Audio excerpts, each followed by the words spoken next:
So, not wanting to date women over 35 is ageism, according to one dating expert or dating advice giver. This is a lady called Jana Hocking, I presume that's how you pronounce it, on an Australian website here. So she publishes loads of articles that is just like, I went on this date and this was bad because of this, or this is my dating advice for this, that, and the other. So a public figure who spends a lot of time doing this sort of thing. Oh, this looks like great dating advice. Sure sign you're about to be dumped. Yeah, so... If you can recognise the telltale signs, you may have been dumped once too often. Yeah, but anyway, she does a lot of this kind of stuff. As you can see, 7 odd pages of things like that there. I'm going to assume that she's single. She is. What a shock. According to herself. Always take dating advice from single people. And here's the thing, if she wants to live her life how she wants it, whatever. But she has some opinions, and I thought those opinions were interesting. Of course, this kind of tags on with Taoism in a weird way, but then everything does in this regard. Anyway, so moving on, if we go to the next one, there was a point in here in one of her articles in which she says the half truth about why I keep dating duds. And she says in here, I've always appreciated a no-nonsense, give-it-to-me straight kind of person. Nothing snaps me out of my lovely comfort zone, often referred to as denial, quite like some rock-solid hard truths. So, I mean, setting herself up... Is that all the rock-solid hard stuff she's after? Dad jokes. We're getting the dadism. Yeah, so there we are. Okay, dadism does need dad jokes, I suppose. There you go. Fill that off. But the point there being that she's looking for hard truths, and she set herself up, obviously, for people telling her some. So let's move to the next one, in which she mentions her situation in life. And it's a little bit tragic, and, how can you not sympathize with her? And she says in here, talking about why there are bad reasons to get a divorce. Now listen, I'm not going to lie. I got a bit sooky there for a while about being stuck in lockdown as a singleton who lives on her own. Yep, waking up to an empty bed with a long stretch of day. Got real Groundhog Day there for a second. So she's a single person, went through lockdown as a singleton, in her mid-30s, thereabouts, I believe she ends up saying. It is difficult for me to not feel some pity. Yeah, of course. At a statement like that. But, I mean, who hasn't been single and been upset? So, No, that's true. Who can't sympathize? Anyway, so if we move on to the next one, this is the main article, and this is an opinion which I think is just nonsense. So she says in here, the title being, Jana Hocking on why men won't date women over 35. And she ends up basically boiling it down to, it's ageism. Pretty sure there's more reasons than that. But also, even if it is, I mean, sort of Chad, yes. I mean, everyone has their age groups they're happy to date in and age groups they're not happy to date in, and that's their choice. They can do what they want. I mean, this is just compartmentalizing particular things where it's like, well, you could easily have a man going like, why won't women date really ugly fat guys? This is fat phobic. Yes, I mean, the fat positivity movement is exactly that. You can always attach a label to these things. But anyway, so let's move into this. What does she have to say? I remember exactly where I was when I had my first, oh, that's what they mean when they say over the hill moment. It was New Year's Eve, and I was in Byron Bay on a girl's trip. A male friend of mine had spotted one of my friends in an Instagram story and asked me to set him up with her. I checked if she was interested, and sadly, for this Cupid, it was a no. I tried to soften the blow and said, what's all good Cupids say in a crisis? Sorry, she's just started seeing someone. So she lied and said, no, she's seeing someone else. And, okay. To which he responded, oh, that's okay, she's too old for me anyway. And she says, now let me give you some background here. She's 37, he's 45. When I responded with excuse me, what? He replied, like I said, she's too old, I want kids one day. And that's kind of fair. It's a biological reality, of course, that she has run into the empty egg carton memes, as Stefan Molyneux would always put them. And I suppose obligatory here. You haven't got the link, but if we can load up the link here, which is a British fertility graph here, John.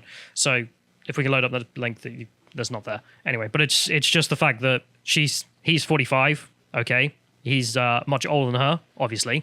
But, of course, fertility is not something that lasts forever, especially in women. It's something that comes up a lot as well. Men, as they get older, generally they're able to accumulate more capital and more. They get a better place in the hierarchy. Therefore, they have a better pick of people that they could potentially date. But in case someone has joined who doesn't know what the empty egg carton meme is, I mean, here's a graphic version of it, let's say. So as you can see there, fertility between men and women. Men lasting long time, like over 50, still going.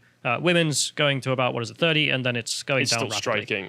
Very striking. But then, it's still possible. I'm not saying it's impossible, of course, but getting to 40 and then menopause happens. Yeah, I mean, reality. For contrast, there are men who, like, you're not going to know anybody, but forgotten his name, the guitarist of one of the guitarists of the Rolling Stones. He ended up having kids, like more kids, when he was like in his 60s, because he got with a very young woman, which is kind of what you expect rock stars to do, right?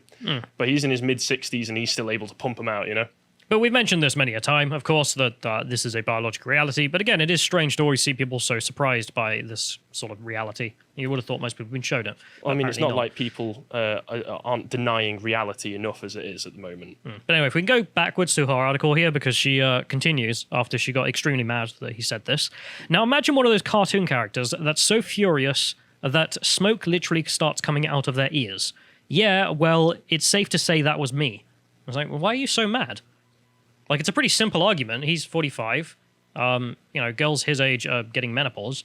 So, well, he wants to date younger so he can have a kid. Do we know how old she is? I don't think she says specifically, but I believe she's in her 30s. Because if she's over 35, then I can imagine that it would hit home for her. That might be why she got so angry. I believe this is what spurred it. Anyway, she continues, I text back furiously that 1, she had frozen her eggs years ago, so joke's on him.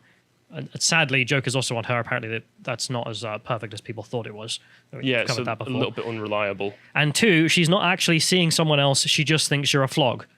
And she doesn't write what the dude's response was. But quite frankly, I imagine the dude being like, Lamau, okay. And just moves on with his life. Fair play. Okay, if she's not interested, whatever. But his point still stands that, well, okay, I wanted someone who was younger. And it's like, well, that's his choice. You can go for it. That's fine. Interesting that he would ask in the first place if that's the case, but... Well, he didn't know the age. So. Oh, yeah, that's fair then. So anyway, she continues, okay, so I may have been a little brutal, but seriously, not today, Satan. I was like... Where's that come from? He's not done anything unreasonable. He's he knows the biological reality, as most people should, and has assessed his dating prospects on that. I mean, I'm sure John will have some very many things to type in here as well as some advice. I got to see him sniggering. Anyways, I had another experience recently when some bloke in the US came across one of my articles and shared it on his YouTube channel with his thousands of followers under the title, Jana Hocking shows why women are shocked when they hit the wall. Yep. For 27 minutes, he discussed at length why someone my age has left it too late to find someone special and should basically settle for what I can get. No, that's not the message. If we can go to the next one, I actually found the video she's talking about, and I watched most of it. And that's not the argument. It's not that you should settle for what you can get. It's just, do you want kids? Because she seems to make it out that she doesn't want kids.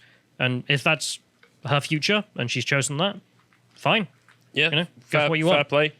I'm all for people making their individual choices. Just recognize when you're a certain length down the line, there are going to be consequences. But it's also the difference, obviously, in veneration. So should you venerate that as a gold standard? Well, if everyone does that, then we don't have a society. So, free choice, go for it. But veneration, no. Because, well, if we do that... people should be having kids. We don't have society.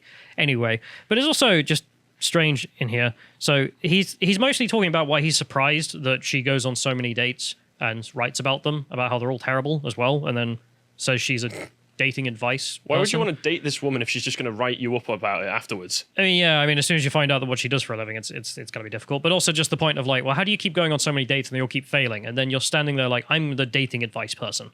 It's a bit strange. And then she's there pointing at all the men going, it's you who's the problem. It's like asking a Marxist for economic advice. It does come off odd. Just don't do it. But anyway, I mean, she has the experience, at least, of lots of dates. So she has advice on that, let's say. Anyway, she also makes there's a comment underneath here, which I found something I wanted to comment on, which is someone, I think it was the top-rated comment, society will shame 25-year-old men for not having his life/career together, but a near 40-year-old woman acting like this is okay. And I don't agree, to be honest.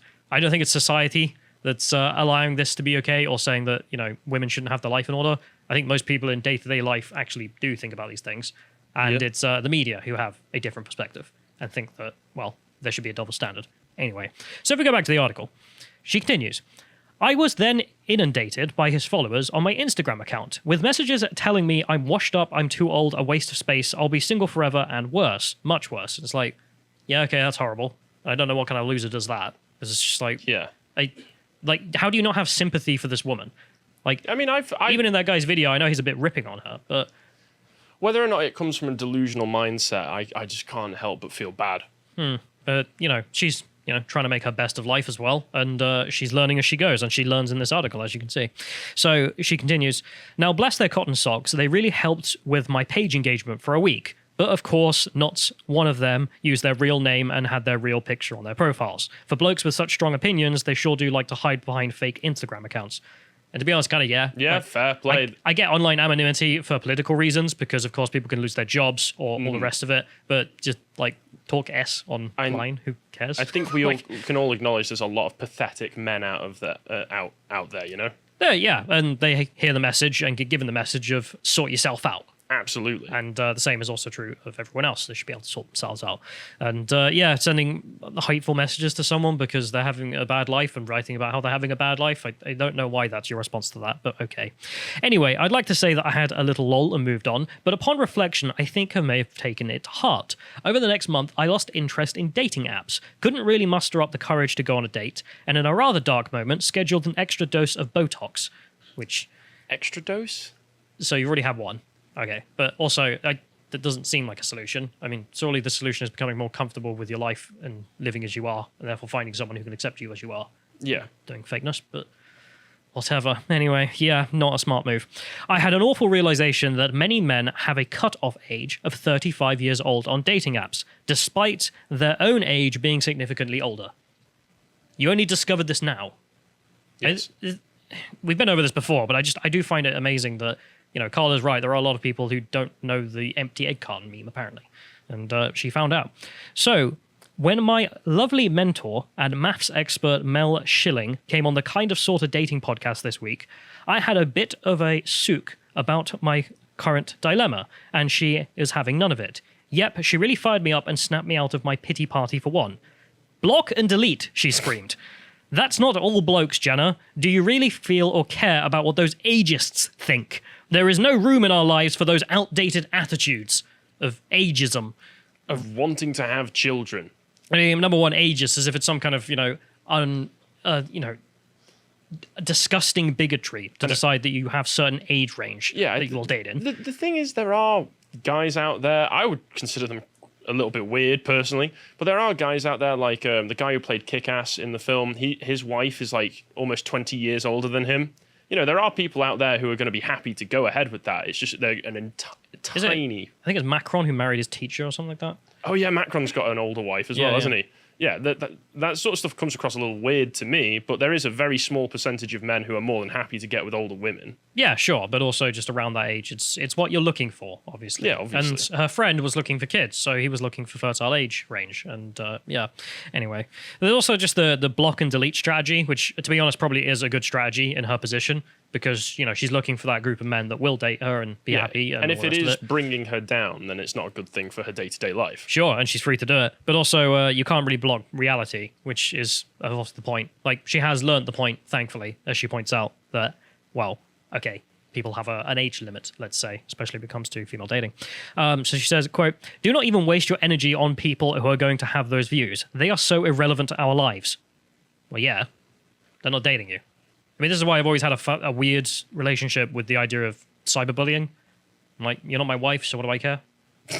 You know, if someone calls you a name, it's just like... I only care if you're my wife. Yeah, like I made a video recently about Serbian war music. And, of course, there's a lot of war crimes in there, and them being proud of the war crimes. So there were a lot of Serbians who were upset that I said that took place. Of course, everyone else also made those kinds of songs, but it was an investigation into Serbian music. So there are loads of Serbians who are just like, how dare you say this about Serbia? Why not Croatia? I'm like, because I'm talking about Croatia, but also, I don't care. You're just some like, random guy. If I'm not sleeping you, why should I bother? I mean, kind of. They're not part of my family. They're not part of my friends group. Yeah. Who cares? Like, just some guy halfway across the world. And that's why I find it weird her being so upset about the Instagram messages. It's like, who cares what those losers think, but right. Anyway. So, and it turns out I'm not the only one having these feelings. New research commissioned by eHarmony found that over 35s are holding back more than Gen Z, with 69% mistakenly believing they're too old for love. Well, no, that's not the debate. I mean, no one's too old for love. The debate is whether you're too old for kids. That's why the age limit is 35. I'm sure as you carry on, if you keep looking in the right places, you'll find someone eventually. Yeah. If you're looking for love, you can look at that when you're 90. I mean, there's nothing stopping you there. But the point is more about kids, of course, and that is why the female one is much lower than the male one, because, well, differences in fertility. So, what was her advice? If you are in a space where you are saying to yourself, I'm actually ready for something serious and I'm looking for someone at the same point, the first thing is to do and block everyone whose values don't align with yours, which, I mean... Probably. I mean, if you're speed running to try and find someone, I guess it's one strategy for doing it. They're taking up energy that could be used on someone else who deserves it. Okay, sure, but it does very much remind me of like the "I've never kissed a Tory" people. This is starting to read more like Cope. Yeah. Anyway, let the blokes out there have their midlife crises with their terrible new haircuts, tragic sports cars, oogling at young women, and let's find ourselves someone with a little more maturity, with a personality that matches ours and core values that run deeper than appearance. I was like, okay, I do have to wonder for a minute, what is the female midlife crisis? Whatever this woman's going through. Yeah. There you go. I mean, I'm sorry to be rude, but yes, that is exactly it. That's which it. is, worrying about, do I have the kids and the family sorted out? Which is, of course, unfair as well, but biology is unfair. So that's part of life. So whatever. So she lends with, now, wouldn't that be a lovely relationship to find yourself in? Let's aim higher, ladies, and don't let a few duds get you down. Note to self. Which, I mean, for her, yeah, sure, she should this is focus on the people who are going to make her happy. Yeah, this is all relatively good advice, to be fair. You just need to apply it to yourself when you are younger than whatever age this woman appears to be. I also just found it very interesting that she's like, yeah, people who don't want to do that are ageist, as if it's some kind of racial bigotry or something. In the same range as like it's undue bigotry. It's like, no, it's biological reality. I also, John's written something, as he usually does in these segments, aim higher, price yourself out of the market. That is Yeah, don't overvalue yourself, to be fair. That is one way of looking at it. Anyway, but this also combines with a clip I found from Jordan Peterson on New Zealand TV. And this is just a really interesting clip, and I just wanted to play it because, well, it's been sitting on my list of links of things I can make a segment about. And so I thought, why not now? So anyway, let's play the clip. We have a Prime Minister who is in her late 30s. She's just had her first baby, and she's running the country in her first term. Do you think that she comes up against different pressures, as you say? Of course. It's very difficult for women who have young children to balance career with a young family, because they're basically guilty no matter what they do. If they're guilty when they're working because they're not with their children, and they're guilty when they're with their children when they're not working. And so that's a very complicated thing to arrange. And it's not surprising because, of course, one of the most complicated things that people have to do is to have children, because they take a lot of time and a lot of energy and a lot of commitment. And they particularly need a tremendous amount of attention in the first 3 or 4 years. And so getting that balance right is hard. And women are also often shocked, especially the ones that are more professionally oriented, with just exactly how much they end up liking their children, loving their children, because most young women are taught badly that the most important thing that they'll do in their life is their career. And that's simply not true. It's not true for most people, and certainly not true for most women. I certainly wasn't taught that myself. I feel like I'm doing quite well in my career, but I still have pressures. People who are saying, when are you actually going to succeed properly by having a baby? Yeah. I kind of find that slightly offensive. I'm 38. Mm-hmm. I feel like I've got through my early 30s without almost luckily, when I look at what my friends have to deal with their children. I almost feel a little bit blessed. What do you say to that? Well, I would say that it starts to get pretty lonesome in life after 45 if you don't have a family, and so it's easy to consider the utility of an intense career, and like you have a very high quality career too, that's something that marks you out from let's say more typical people, and perhaps that's worth more of a sacrifice, but you're going to live till you're 90 in all likelihood, and it's not easy to consider your life across its entire span. And there's something to be said for developing a very close-knit, intimate community around you if you can manage it. You have children, and then you have grandchildren, and that, to me, what I've experienced in my life, although I've had a very productive career and a very interesting career, it's definitely been the case for me that my family has been more and more important to me as I've got older. And I don't think that that's a uncommon experience. You've got to appreciate how polite Jordan is. Yeah. If nothing else. But she's exactly the sort of woman that he was just referring to in that statement as well. But it's, if she wants to not have kids, if that's not for her, fine. it does get lonely, as he says. Yeah. I mean, and there's also after 45, you've got a lot of life left. It's not just lonely. It's like, what are you leaving behind? What meaning have you contributed to the but even world? if you don't care about any of that, it's just a point for yourself. I mean, what really matters to you in your life? And if you sit back at home one evening and think about, what have I done with my life? You don't think about all the hours you put in at work. No, you think about the relationships that you've formed, and some of the most important the most important relationships many people have are with their family and their children. It's exactly that. Anyway, so I thought that was very interesting. There was also a point in there which I don't really know what to do with, but I have to notice on it, which is that she says, well, we have a prime minister who's a woman, she's a working mother, and therefore Jordan points out, well, yeah, it's a tough situation to be in because you're guilty when you're working because you're not spending time with the kid, and you're guilty when you're with the kid because you're not working. Why do we never have that thought about men? Well, because traditionally speaking, the role of the man is to work and provide. Yeah, I mean, as the Eton professor put it, what was it? Protect, provide, and procreate. We've already done the procreation, so you've got the protecting and providing to do now. Yeah, that's the rest of your work that you need to get up to, son. Yes, but also something we don't usually think about. Not to say that men should work all their lives either. Kids are important too. I do think there should be less of a stigma put up nowadays. I mean, obviously, this is wishful thinking on my part. There's less of a stigma on women not working and just raising the kids if that's what they want to do, because I can't imagine anything that's more fulfilling. But the thing, I don't see that stigma in society. I generally just see it in the media. It's just the kind of people who work in the media are a different kind of people. The people in our generation, though, are the ones who are getting all of this media and taking it on board and pushing it into the later and later in their lives. That's how you end up with that kind of woman. I thought I'd just end this segment on an email from a viewer who I've interacted with before, and he sent me an email when we were talking about fertility last time. And he says in it, I have to share it because it's powerful. He says, your recent episode about Cambridge University raising awareness about women's fertility prompted me to catch up with you. I am tens of thousands in the hole, and the IVF industry is predatory. The NHS can go F itself. It hasn't lifted a finger to help, and is basically sitting out the clock on this point. I wouldn't wish this upon my worst enemy. My heart weeps for all the young couples, especially women, being foolish and clueless enough to leave things too late.